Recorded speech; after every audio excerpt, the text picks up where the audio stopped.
So, hi, I'm Gavin Lennox. I'm here today at the New Zealand Sock Company, and it's a pleasure to have the family founders and owners and managers in the room with me, Euan Sparrow, Paul Sparrow and Gabrielle Sparrow. Have I got your names right? Yes, yeah. Thanks. So what would be really useful is a number of people have heard of the New Zealand Sock Company, but maybe you could just give a quick overview of the company. Well, we come from a retail background, and our retail business is still here in Ashburton in apparel. It's been going for 137 years, and Dad and I bought the New Zealand Sock Company back in 1980 and have grown it from 6 staff and 12 machines to 50 staff and 60 machines, with new plant still coming on the water. We started off doing school socks, rugby socks and every work sock which was imaginable. However, we're more focused now on the outdoor industry, domestically and offshore, with people like Kathmandu embracing our company, and now they're our largest customer.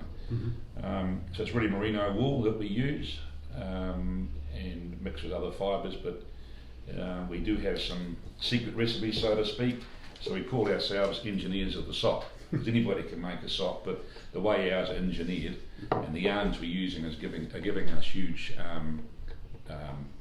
potential offshore, and it gives us something different to everybody else. So it's exciting times. Yeah, that's great. I mean, I've used your socks outdoors, and they do really make a difference. Yeah. So I know a number of I know, Paul, you've done the owner manager program. I don't know. Yes. I don't know. You have. Yes. You have been involved. Yes, in I did it. I think before you were born, way back in 2000. I don't know. Yeah. I'm older than I look. Yeah, no. Way back in 2005, I did owner manager team. Oh, really? Yeah. Okay. That's funny enough where I first heard of it or learnt of its openings there when I saw Dad going through the program. Right. And Gabrielle, you haven't done it yet? No. Okay. Well, we'll get you on the list. Don't worry. Eamon's here. Yeah. We need to talk to Gareth. And how? So in 2005, you bought the business with your dad. No. We bought the business 40 years ago. In 1980. So right. So quite a while. 1980. Yes. So what? If you looked at what happened on the owner manager program before and after, were there any transformations in either you or the business? Huge. I mean, unfortunately I was 52 when I did it, because we'd only just heard about it, but I battled on prior for the rest of all those years with very little education, so to speak, and really basically a street fighter. And the owner managers program took the company and myself to a whole new level, not only in a business reaction but also in a personal change of life. I wish I'd done it when I was in my 20s or 30s, and I just think that it was the best thing that ever happened to me and the company, with the company and I.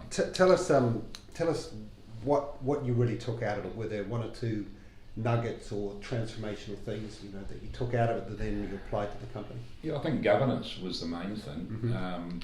That we changed our accountant, we changed our board, and we brought some really good people on the board that were perhaps not so aligned to the industry, but had some other fantastic skills, which has taken us to a new level. And that was I think the governance was the biggest thing, and talk to other people who were SMEs also, who've got the same problems. Right.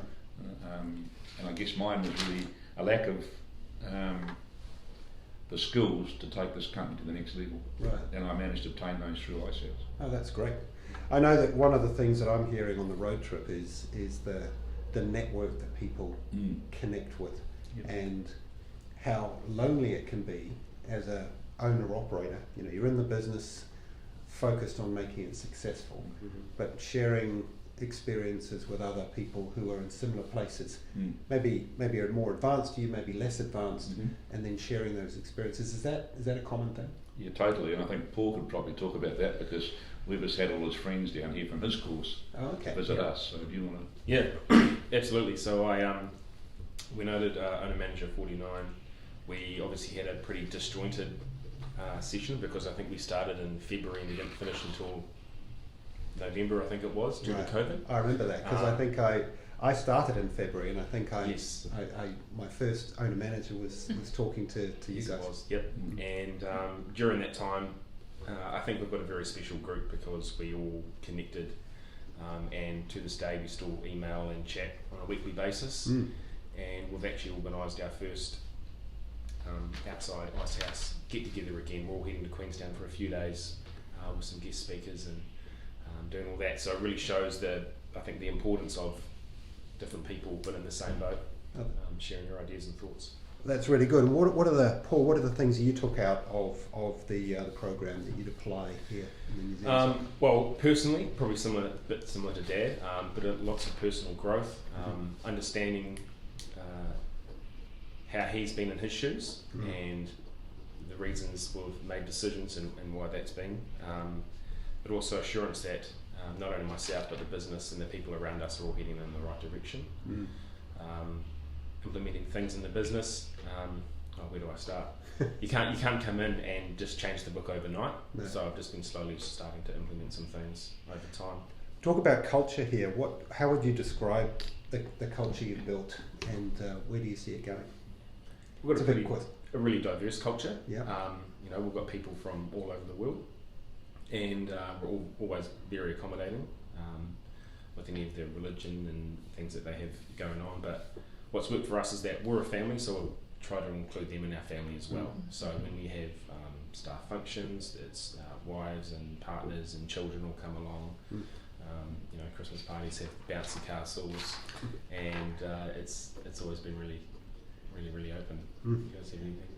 I think we've got the open door policy as well with our staff, so they can come up and speak to any one of us or any of the other management staff and not feel like there's going to be a door shut, and that can kind of make people uncomfortable when they don't feel they can come and talk to you. So I think we've got a really good culture out there that there's mutual respect between the factory floor, our operators and what we call in our WIP area, right up through to the office management staff, which I think is really important.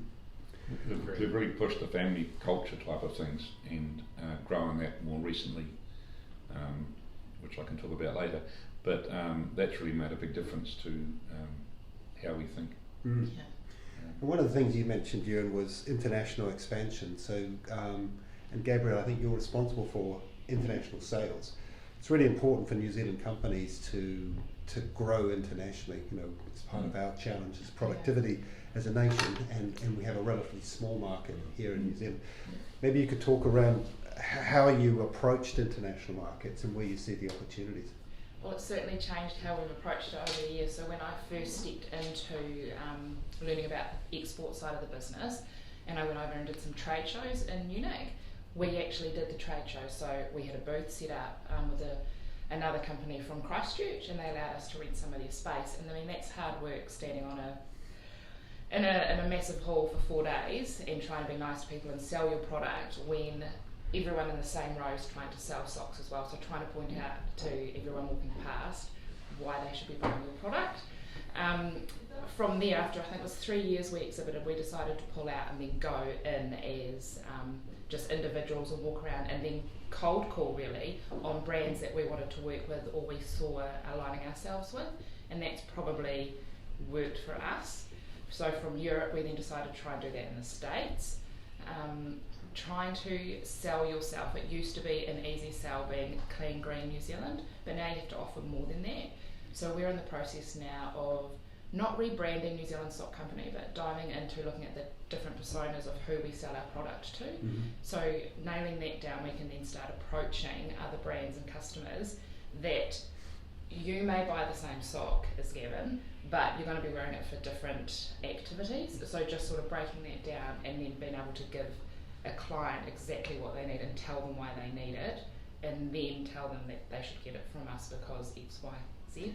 And your intent is not to build a retail brand, is that correct? And you're mostly sort of selling through like Kathmandu and other sort of suppliers that are focused on those personas you mentioned? Definitely for the export market. So we align ourselves with brands that have similar values to us and without saturating the market. So in the States, for example, we're with a hunting brand, so that's kind of covered that market. We're in development with an outdoor performance brand. We've been talking to a golf brand, so we don't want to be everything to everybody. So that is manufacturing for other brands, but using our IP and our technologies, so it still comes back to New Zealand Sock Company, and a lot of the brands we're working with retell the story and say that these socks are made in New Zealand by New Zealand Sock Company. Okay. So there is a powered by New Zealand socks. Yes. Exactly.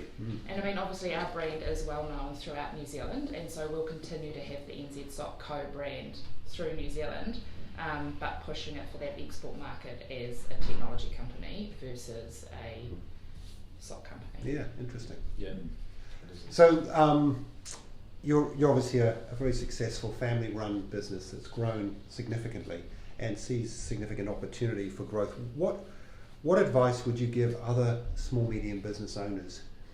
What one or two things do you think you would offer to them that would help them in their journey? I know it's difficult because you're in a specific niche, but what we've actually found is that there's a lot of similarities between the core business skills and people skills. Is there anything you would offer other SMEs in this market? Well, I think number one, the first thing is they should go on an Icehouse course. and I know that's I think that's number one. And I hark back to when I first did it. I wish I'd done it, as I said earlier, in my 20s and 30s. The company would be in a different space again. But I look around our own town and other friends I've got who haven't done it. I keep talking about it, but until they do it, they don't realise what opportunities lies ahead for them as well. Right. Well, is it to do, Eamon? Yeah. No, it is, and Gabrielle and I will be doing it as soon as she can. Great. Because otherwise, and I look, when we first did it, my wife thought I was on steroids, and I think David Irving at the time had to take the woman aside and say, look, your husband is fizzed up because this is something new. Right. And they quietened down after a while, realised how much better we'd be by doing the courses. And Paul, anything that you would sort of say to other owner managers? You must have spoken to a bunch. Yeah. I personally got the impression that a lot of people were resting on their previous success. So I think what Icehouse does is what Dad says, it gives you an injection of confidence and direction, and they don't rest on their laurels, and they're always looking to continually improve their own business and themselves. Not only that, the people around them to do with that. So I think that was number one for me. But yeah, absolutely, anyone I think should go on that Icehouse course. Well, look, we really appreciate your time and your support, and thank you for doing this podcast. No problem. Thank you. Thanks, Gavin.